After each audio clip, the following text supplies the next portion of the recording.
Good morning everyone. मैं शकुंतला सिंधु आपका हार्दिक अभिनंदन करती हूँ आपके अपने प्यारे से यूट्यूब चैनल एडुमिनिया के अंतर्गत। आज हम अपनी वीडियो के माध्यम से एक्सरसाइज भाग 1 कक्षा 9th में से एक अध्याय लेकर आए हैं जिसका नाम है सांवले सपनों की याद, और इसके लेखक हैं, उनका नाम है जाबिर हुसैन। जाबिर हुसैन के बारे में मैं आपको बताना चाहूँगी कि इनका जन्म 1945 में हुआ था।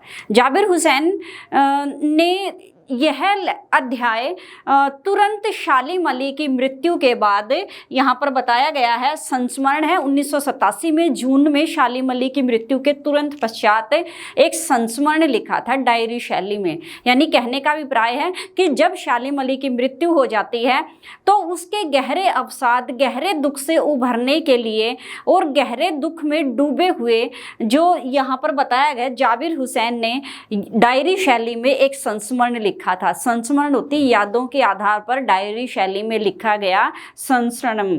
यहाँ पर शालिम अली एक पक्षी वैज्ञानिक के रूप में चित्रित किए गए हैं। सबसे बड़े बर्ड वाचर के रूप में उनको जाना जाता है। यानी कहने का अभिप्राय है कि इस पाठ में यहाँ पर बताया गया है कि शालिम अली सबसे बड़े विश्व के या पूरे संसार, पूरे ब्रह्मांड के सबसे बड़े बर्ड वाचर के रूप में चित्रित किए गए हैं। और कहा गया है कि शालिम अली जैसा बर्ड वाचर शायद ही कभी कोई हो।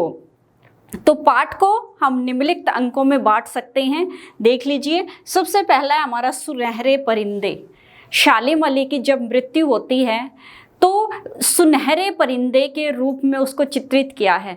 यानी कहने का अभिप्राय है कि पंछी सुबह होने के बाद उड़ान भरकर क्या है, उड़ जाते हैं और साय के समय वापस अपने घोंसलों में आकर रहना शुरू कर देते हैं। लेकिन यहाँ पर शालिम अली को चित्रित किया गया है कि गहरे दुख की बात है कि न चाहते हुए भी शालिम अली क्या है, वो कभी भी पक्षियों के समान वापस नहीं आ सकते। यानी कहने का अभिप्राय है कि चिर निंद्रित मृत्यु की सैया पर एक तरह से विराजमान होकर लेट कर क्या है, वो एक शांत एक ऐसे रास्ते की तरफ जा रहे हैं।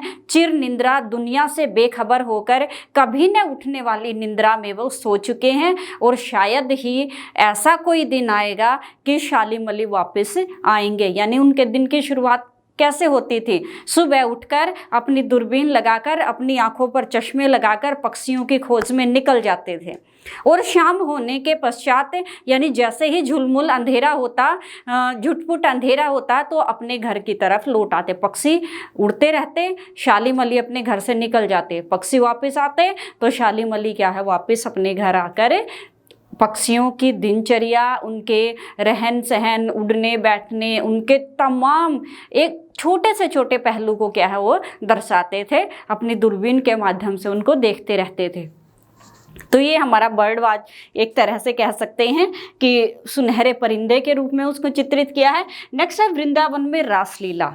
एक बहुत ही अच्छा प्रसंग यहाँ पर चित्रित किया गया है, वृंदावन में रासलीला। जिस प्रकार से श्री कृष्ण ने वृंदावन में जन्म लिया था, वहाँ की कुंज गलियों में, वहाँ के जो यमुना नदी के तट पर घूम घूम कर गोपियों के मध्य रासलीला रचाई थी, तो उसका सुंदर चित्रण किया है। श्री कृष्ण के बारे में बताया है कि श्री कृष्ण जी अपनी बांसुरी की मधुर धुन को इस तरह छेड़ते थे कि समस्त वृंदावन वासी क्या है, वो मंत्र मुग्ध होकर न सिर्फ मनुष्य, गोपियां, ग्वाले, बल्कि पशु पक्षी भी क्या है, उसके चारों तरफ बैठ जाते थे। तो उनकी बांसुरी की मधुर धुन में इतना मोह था, इतनी माया थी, इतना जादू था कि सब उसके चारों तरफ आकर अपना काम काज छोड़कर, अपनी सुध बुध गवाकर उसके पास आकर बैठ जाते थे।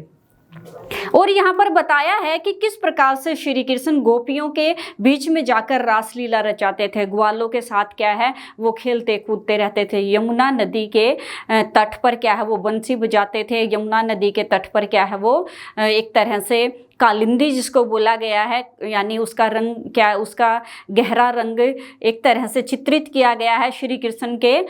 एक छोटा सा प्रसंग है कि कालिया नाग क्या है, जब श्री कृष्ण जी बाल्यावस्था में था तो खेलते हुए क्या कर दिया था, उनकी गेंद नदी में गिर गई। अपनी गेंद को पाने की जिद में वह नदी में कूद पड़े और वहां पर कालिया नाग रहता था, तो उन्होंने उसकी गेंद को देने से मना कर दिया। लेकिन श्री कृष्ण जिद्दी स्वभाव के थे और उन्होंने कहा कि मैं गेंद तो किसी न किसी तरीके से लेकर ही रहूंगा। और उनके यमुना नदी के अंदर से कालिया नाग के फन पर नृत्य करते हुए बाहर निकले और फुक्कार मारकर उसी के मध्य, जब उनके मध्य वार्तालाप चल रही थी कि मेरी गेंद वापस दे दो, तो कालिया नाग ने फुक्कार से उसके ऊपर अपना जहर उगल दिया और उसके जहर के प्रभाव के कारण उन श्री कृष्ण का रंग बदल गया और साथ ही साथ यमुना नदी का जो जल है वो भी काले रंग का हो गया। आजकल तो प्रदूषण के कारण हो गया है, लेकिन ऐसी मान्यता है। यहाँ पर उन यमुना नदी के तट पर और जो वहाँ पर वृंदावन में उगे हुए जो एक तरह से वृक्ष हैं, कालिंद के, कदम्ब के वृक्ष हैं, उनके मध्य से कहते हैं कि श्री कृष्ण जी अभी निकलकर सबके सामने आ जाएंगे, यानी एक जादू की तरह आ जाएंगे। वहाँ पर सुबह शाम आरती होती रहती है, भजन गाए जाते हैं, खेल कूद होता है, नाच गाना होता है और होली का है, वहाँ पर होली का त्यौहार बड़ी धूमधाम से मनाया जाता है। तो वहाँ पर आज भी लगता है कि श्री कृष्ण जी कण कण में व्याप्त हैं और न जाने भीड़ को चीरते हुए कहाँ से एक जादू के रूप में लोगों के सामने प्रकट हो जाएंगे। तो इस तरह से वृंदावन का यहाँ पर जिक्र किया है। और शालीमली के बारे में भी यही है कि न जाने कब ऐसी कौन सी शाम होगी कि शालीमली क्या है वो वन में से लौटते हुए हमें श्री कृष्ण के भांति नजर आएंगे। नेक्स्ट यहाँ पर बताया है बर्ड वाचर। थोड़ा सा प्रसंग पहले भी हम यहाँ पर आपके सामने व्यक्त कर चुके हैं कि शालीमली को सबसे बड़े बर्ड वाचर के रूप में पूरे विश्व में जाना जाता है। सुबह से शाम तक वो अपने घर से निकल जाते थे सुबह के समय और सारा दिन क्या है गहरे वन में, गहरे जंगल में क्या है वो विभिन्न प्रकार के पक्षियों के पीछे घूमते रहते थे। सिर्फ और सिर्फ विभिन्न प्रकार, विभिन्न जातियों के पक्षी क्या है वो इसके केंद्र में रहते थे, वो उनके ध्यान में रहते थे और उन्हीं पक्षियों को ध्यान में रखते हुए समस्त जीवन, उन्हें जब तक वो जीवित रहे समस्त जीवन उन्हीं के इर्द गिर्द घूमता रहा। सबसे बड़े बर्ड वाचर के रूप में पूरे संसार में इनको जाना जाता है। इसी के साथ एक प्रसंग जुड़ा हुआ है साइलेंट वैली। एक समय ऐसा आया था जब शालीमली किसी कार्य के लिए केरल चले गए थे और वहां पर केरल में एक साइलेंट वैली नाम की जगह थी। साइलेंट वैली वैसे तो शांत घाटी के रूप में चित्रित किया है, लेकिन वहाँ पर रेगिस्तान की तरफ से आने वाली गर्म हवाएं जब आती थी गर्मी के मौसम में या जब भी गर्म हवाएं चलती थी तो उन हवाओं का प्रभाव उस साइलेंट वैली में रहने वाले विभिन्न प्रकार के पक्षियों, पशुओं के ऊपर पड़ता था। उनकी दुर्गति को देखकर, उनकी बुरी अवस्था को देखकर उस समय चौधरी चरण सिंह भारत के क्या है प्रधानमंत्री थे और चौधरी चरण सिंह के सामने जो चौधरी चरण सिंह एक तरह से प्रकृति निर्मित व्यक्ति थे, यानी प्रकृति उनकी एक तरह से नशों में समाई हुई थी, यानी प्रकृति प्रेमी के रूप में चित्रित किया है। और जब शालीमली ने साइलेंट वैली का चित्र उनके सामने व्यक्त किया, चित्र उकेरा, तो चौधरी चरण सिंह की आंखों में से आंसुओं की धारा बहने लगी और उन्होंने तुरंत बहुत सारे प्रबंध किए जिसके कारण वहाँ पर साइलेंट वैली में रहने वाले पशुओं और पक्षियों का जीवन पूर्ण रूप से शांत हो गया। तो ऐसे कुशल चितेरे बर्ड वाचर के रूप में उनको चित्रित किया गया है। नेक्स्ट है हमारा फॉल ऑफ ए स्पैरो। उन्होंने शालीमली ने अपनी आत्मकथा लिखी थी और अपनी आत्मकथा में जिक्र करते हुए कहते हैं कि लॉरेंस फ्रीडा जब एक तरह से उनके पति की मृत्यु हो जाती है उनकी फ्लोरेंस फ्रीडा की जीवन साथी है तहमीना, और उनसे शालीम अली की जीवन साथी के रूप में तहमीना को चित्रित किया है जो उनकी सहपाठी थी। लॉरेंस जो फ्रीडा है उनसे पूछा गया कि आप अपने पति के बारे में बताइए, तो उन्होंने कहा कि एक कवि थे, अंग्रेजी कवि थे, बहुत सारी प्रकृति से रिलेटेड क्या है उन्होंने कविताएं लिखी हैं। उनकी पत्नी से पूछा कि आप बताइए, तो उन्होंने कहा कि मैं उनके, हालांकि वो मेरे शरीर के हर एक हिस्से में समाये हुए हैं, मेरी सांसों में समाये हुए हैं, लेकिन मुझसे ज़्यादा नीले कंठ वाली गुरैया क्या है, वो बहुत कुछ जानती है। यानी वो भी प्रकृति के प्रेमी के रूप में चित्रित किए हैं। नेक्स्ट हमारा एयरगन।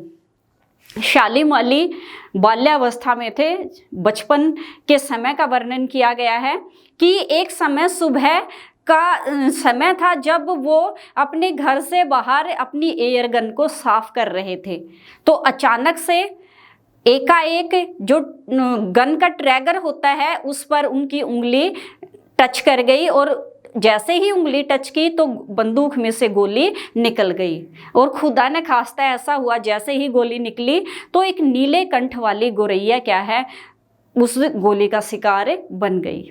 एक छोटी सी घटना ने, एक गुरैया के घायल होने की स्थिति ने शालीम अली के संपूर्ण जीवन की दिशा को बदल दिया, यानी एक नया मार्ग उनके लिए बना दिया, और सारी उम्र उसी मार्ग पर शालीम अली चलते रहे। तो घायल गोरैया को देखकर उनका हृदय पसीज गया, दया से द्रवित हो गए और खुद महसूस किया कि मैंने बहुत बड़ा अपराध कर दिया है, और उसी समय उन्होंने कसम खा ली, उसी समय से उनके जीवन की दिशा बदल दी, और उन्होंने कहा कि मैं अपना संपूर्ण जीवन जो पक्षी हैं उनकी सुरक्षा के लिए, उनकी देखभाल के लिए अपना संपूर्ण जीवन क्या है वो निछावर कर दूंगा। तो यहाँ पर एयरगन जो अंक है उसके बारे में मैंने आपको बताया। नेक्स्ट है प्रकृति की दुनिया का अथाह टापू। शालीम अली प्रकृति प्रेमी थे, पहले ही यहाँ पर अंक में ये डिस्क्राइब किया गया, वर्णन किया गया है, लेकिन यहाँ पर कहा गया है वो कोई गहरा चलता फिरता एक तरह से नदी या नाले के समान नहीं थे शालीम अली। किससे संबंधित? प्रकृति से, यानी प्रकृति उनके अंग, उनके शरीर के हर एक छोटे से बड़े अंग में समाई है, संपूर्ण रूप से उनकी आत्मा में, उनके मस्तिष्क में क्या है वो प्रकृति समाई हुई थी, पूरी तरह से रम चुके थे। तो एक छोटे नदी नाले के रूप में उनको चित्रित नहीं किया, बल्कि गहरे अथाह सागर में एक विस्तृत और बहुत बड़े टापू के रूप में वो इस दुनिया में उभरे हैं। यानी बहुत गहरे, बहुत एक तरह से बहुत बड़े, बहुत विशाल महासागर में शालीम अली है वो प्रकृति की दुनिया का एक अथाह, जिसकी थाह पाना, जिसकी सीमा पाना मुश्किल है, ऐसे टापू के रूप में उनको चित्रित किया है। तो ये अध्याय था हमारा सांवले सपनों की याद। संस्मरण है जो जून 1987 में शालीम अली की मृत्यु के तुरंत बाद लिखा गया है। संस्मरण के आधार पर किसने लिखा है? जाबिर हुसैन ने। और कहते हैं, लास्ट में कहते हैं कि एक अथाह सागर के रूप में उभरे हैं और एक शांत संगीत सुनने के समान उनका संस्मरण है। और अब भी आशा है कि न जाने ऐसी कौन सी शाम होगी कि एक संगीत के जादू, श्री कृष्ण की बांसुरी के संगीत के जादू की तरह उड़ते हुए परिंदों का वापस अपने घोंसलों में आने के जैसे शालीम अली भी अपने घर लौट कर आएंगे। तो यह प्रकृति प्रेमी के रूप में एक तरह से शालीम अली को चित्रित किया गया है। पाठ के अंक यहाँ पर बताए गए हैं कि सुनहरे परिंदे हैं, वृंदावन में रास लीला है, उसके बाद कमजोर काया वाला व्यक्ति है, कमजोर काया थी उनकी, आंखों पर दूरबीन, आंखों पर चश्मे और गले में क्या है एक दूरबीन रहती थी। बर्ड वाचर है, साइलेंट वैली है, फॉल ऑफ ए स्पैरो है, एयरगन से किस तरह से उनके जीवन की दिशा को उसने बदल दिया था, और प्रकृति की दुनिया का एक अथाह टापू के रूप में बनकर वो उभरे थे। तो ये था हमारे सांवले सपनों की याद। संस्मरण डायरी शैली में लिखा गया एक संस्मरण था।